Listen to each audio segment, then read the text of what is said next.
Mas-mas dan mbak-mbak, bro, jumpa lagi dalam serial video pembelajaran Sosio Smart. Kali ini kita akan belajar tentang kesenjangan sosial sebagai masalah sosial. Pada pertemuan yang lalu kita sudah mengenal berbagai contoh ragam permasalahan sosial yang ada di dalam masyarakat. Di antaranya ada kemiskinan, kriminalitas, ada white collar crime, ada korupsi, ada marginalisasi ekonomi, dan kali ini kita akan berbicara tentang kesenjangan sosial.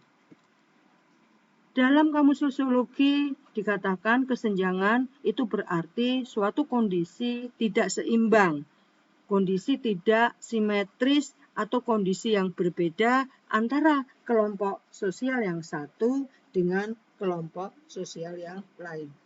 Sementara pengertian menurut para ahli, Abad Badruzzaman mengatakan bahwa kesenjangan sosial merupakan suatu kondisi ketidakseimbangan sosial yang terdapat di dalam masyarakat, sehingga menjadikan suatu perbedaan yang sangat mencolok. Atau dapat juga didefinisikan sebagai suatu keadaan di mana orang kaya mempunyai kedudukan yang lebih tinggi atau lebih berkuasa dibandingkan kelompok orang miskin. Sementara Suryono Sukamto mengatakan bahwa kesenjangan sosial merupakan suatu ketidaksesuaian antara unsur-unsur kebudayaan atau masyarakat yang dapat membahayakan kehidupan kelompok sosial dalam masyarakat. Ada beberapa faktor yang menyebabkan terjadinya kesenjangan sosial dalam masyarakat. Yang pertama, perbedaan sumber daya alam. Suatu daerah yang memiliki potensi sumber daya alam yang sedikit, ya, jelas akan berbeda dengan kelompok daerah yang memiliki sumber daya alam yang banyak. Di sini pemicu munculnya kesenjangan sosial. Yang kedua, adanya kebijakan pemerintah yang biasanya itu hanya berpihak pada kelompok-kelompok sosial tertentu. Yang ketiga, adanya pengaruh globalisasi. Kita tahu adanya globalisasi ini, perubahan cepat yang terjadi dalam masyarakat, ada kelompok sosial yang lamban dalam menerima perubahan sosial akibat globalisasi, dan ada juga kelompok sosial yang begitu cepat menerima perubahan sosial. Perbedaan inilah, dua kelompok ini yang nantinya menimbulkan kesenjangan, baik kesenjangan dalam bidang politik, kesenjangan dalam bidang sosial, maupun kesenjangan dalam bidang budaya. Faktor yang keempat adalah faktor demografis, jumlah penduduk.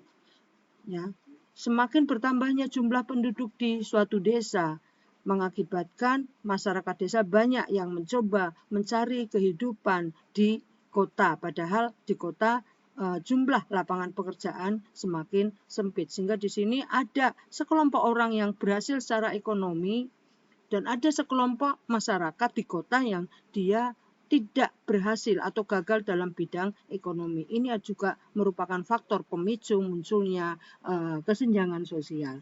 Berikutnya ada letak dan kondisi geografis. Ya. Contohnya di sini suatu kelompok yang di situ dia geografisnya berada di daerah dataran rendah. Ya. Percepatan dari proses pembangunan fasilitas-fasilitas lebih mudah didapatkan daripada masyarakat yang tinggal pada letak geografis, misalnya di daerah terpencil, di daerah terbelakang, di daerah yang terjauh. Jelas akses dari pemenuhan ekonomi maupun fasilitas jelas lebih kurang.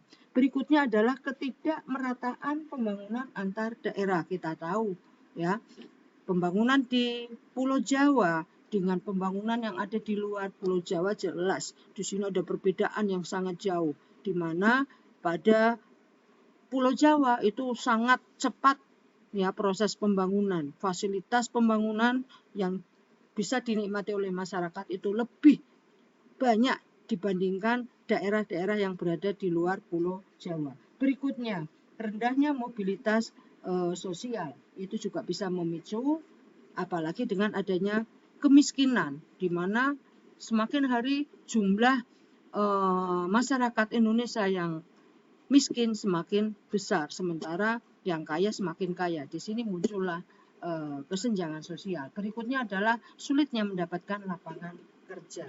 Itu beberapa faktor yang menyebabkan terjadinya kesenjangan sosial. Berikutnya kita akan bicara tentang tipe-tipe dari kesenjangan sosial. Dalam sosiologi kita mengenal beberapa tipe. Yang pertama, kesenjangan sosioekonomi. Di sini menyangkut tentang kemiskinan, tingkat kesejahteraan, maupun munculnya stratifikasi sosial yang dapat mengakibatkan kesenjangan politik, ekonomi, budaya yang berkaitan tentunya dengan isu-isu kewarganegaraan, pemerintahan, maupun keadilan sosial. Tipe yang kedua, ada kesenjangan klasik, menyangkut perbedaan kelas, status, kekayaan, prestis, atau kehormatan yang dimediasi oleh gender, pendapatan, maupun pendidikan.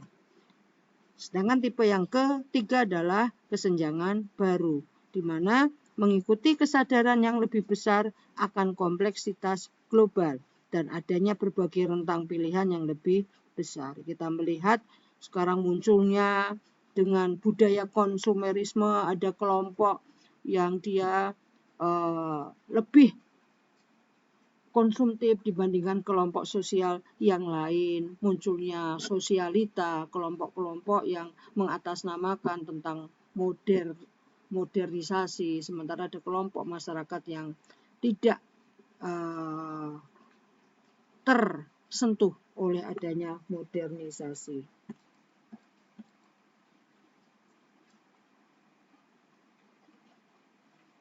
Berikutnya, sebenarnya apa sih dampak akibat yang ditimbulkan adanya kesenjangan sosial? Ada dua dampak yang bisa kita dapatkan dari kesenjangan sosial. Yang pertama adalah dampak positif. Yang pertama, mempercepat proses aktivitas manusia, karena dengan globalisasi, dengan adanya percepatan informasi, komunikasi, dan tingginya dari mobilitas sosial itu bisa menyebabkan aktivitas masyarakat semakin cepat. Kemudian menyebabkan adanya pembagian kerja yang lebih merata. Jelas dengan kesenjangan sosial ini muncul adanya job description, pembagian kerja di kegiatan ekonomi dan maupun kegiatan politik.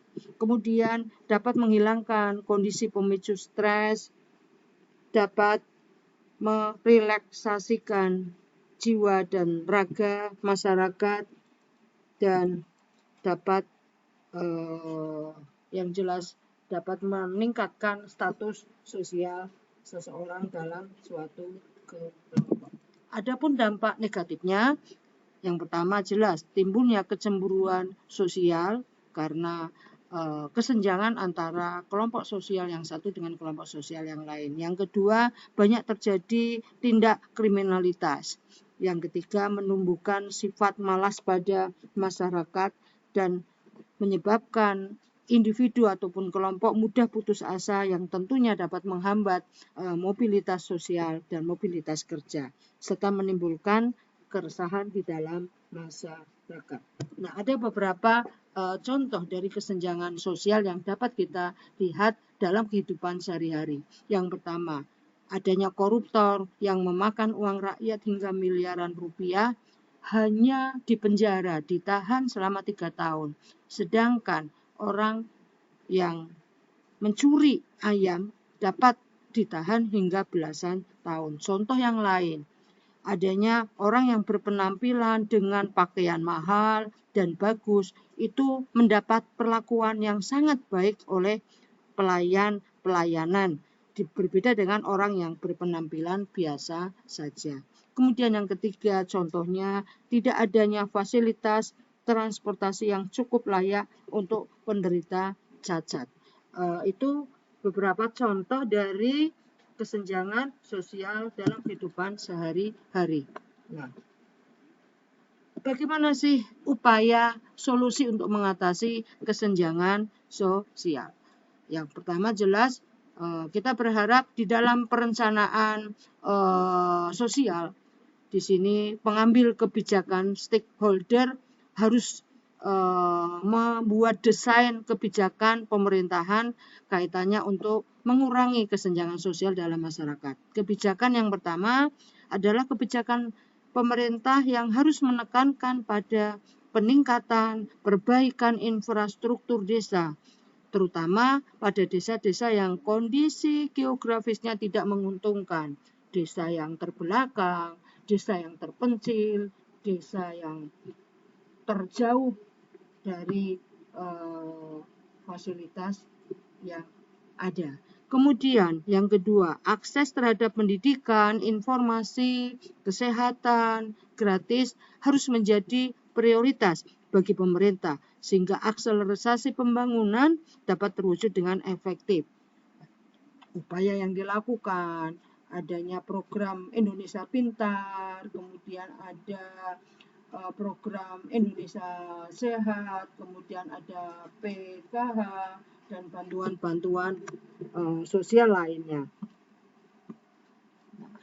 Berikutnya,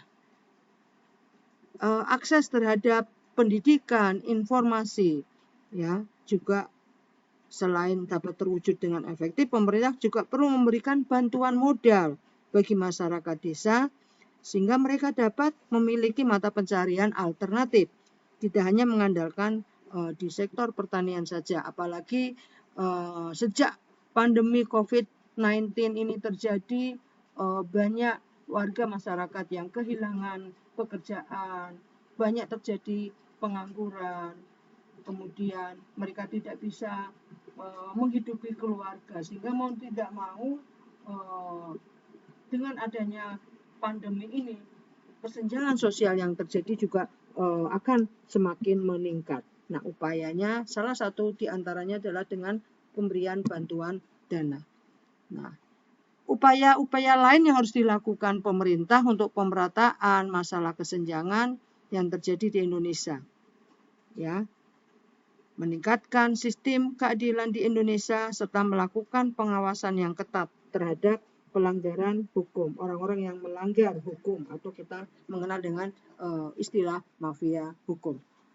Demikian Mas dan Mbak Bro, materi tentang kesenjangan sosial sebagai masalah sosial dalam masyarakat. Mudah-mudahan dapat menambah wawasan kalian dalam mempelajari materi permasalahan sosial dalam masyarakat yang ada pada KD 3.2.